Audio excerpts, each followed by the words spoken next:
Good morning. I have 1 carrot and we're gonna turn it into 2 muffins. It's vegan, half on accident, half on purpose. And we're just gonna do 1 flax egg, which is why I make 2 muffins, because I can't really make half a flax egg. So instead of just making 1 muffin, I make 2. 1 tablespoon of flax meal and then 3 tablespoons of water. A lot of people do ask, they're like, I get why flax egg is a replacer, it's just a standard replacer, but how does it work? And it's the thickness of it and the gelatinous texture that actually binds all the ingredients together the same way an egg does. So while it doesn't expand in the oven the same way an egg does, it combines the same way an egg does. So a lot of vegan baking doesn't get the same lift as traditional baking, but it gets the same structure, if that makes sense. Coconut oil. This is the only thing we're gonna need a separate dish for. 0.7 ounces of coconut oil, which is 1 tablespoon and 1 teaspoon. I'm gonna microwave this.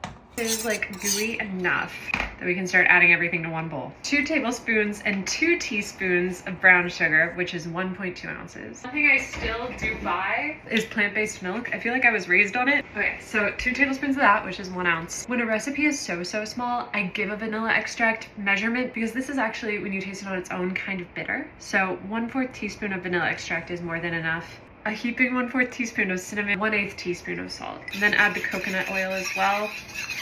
We're gonna grate in the carrot. 60 grams of all-purpose flour and 1/4 teaspoon of baking soda. Baking soda, unlike baking powder, needs an acid to react to. So the brown sugar in this is actually what's acidic. To make little muffin liners, have a rectangle, go like that,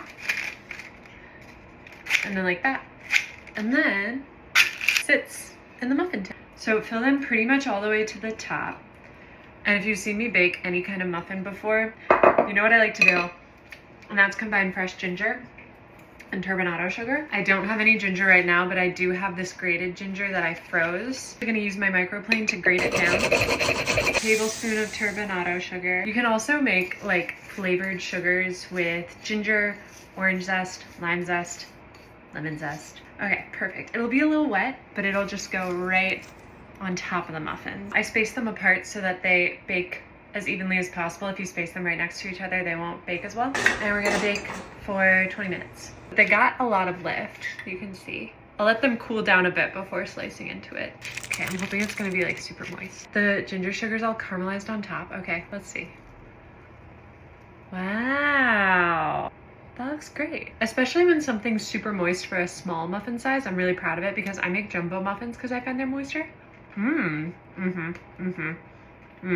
know when something's not too sweet, but still very much a dessert?